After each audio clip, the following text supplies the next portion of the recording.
Hello, habari ya asubuhi. Ni siku nyingine tena ya Jumapili ya tarehe 30 ya mwezi wa 3. Leo mimi nilitaka kusema jambo moja ambalo ninadhani ni jambo dogo sana.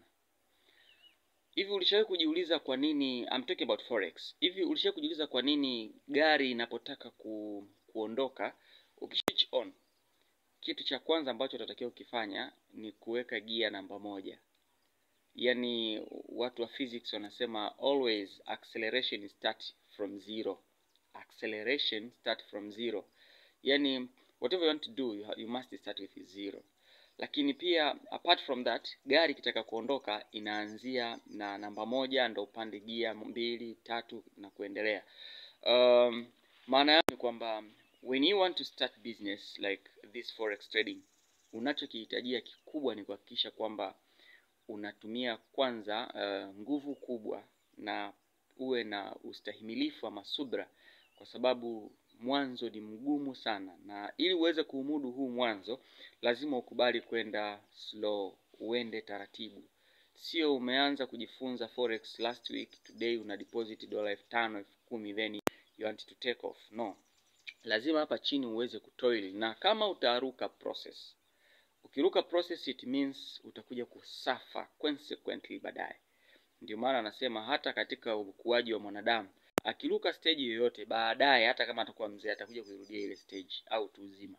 Yaani lazima ufuate step by step katika kujifunza forex. Ifike mahali ujue uchungu wa kuchoma account ili ujifunze namna ya kumanage account.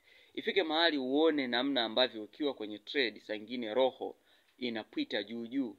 Unaona trade ilikuwa inaenda vizuri kabisa, ghafla inatokea kendo inakuja kusogea mpaka kwenye stop loss, lakini kama hauna uwezo wa kujimudu ambao uliuzoea tangia mwanzo unapojifunza, maana yake unaweza kutoka sokoni, unarudi unakuta ile trade ilishia pale ambapo ulipokuwa umestopisha trade yako, na imerudi kuelekea uelekeo wako sahihi na imeenda kuhiti ile take profit yako.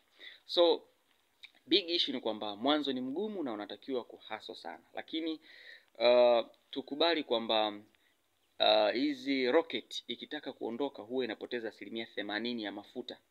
Yaani lazima iweze kupoteza ile fuel yake kwa 80%, ili ile 20% ndio itakayotumika kufanya mambo mengine huko angani. Kwa hiyo lazima utumie nguvu kubwa sana, whether ni kujifunza kwa kulipia hizo courses, ama kudeposit ambako kunakuwa wakati mwingine kuna kupelekea kuchoma wakati unajifunza, lakini mwisho wa siku itafika mahali itakaa level business na maisha yataendelea. So what I advise is lazima tufuate process. Process is everything. Utaki process, maana yake utajump na mwisho wa siku utakuja kurudia huku wakati tayari ushafika kule. See you at the top.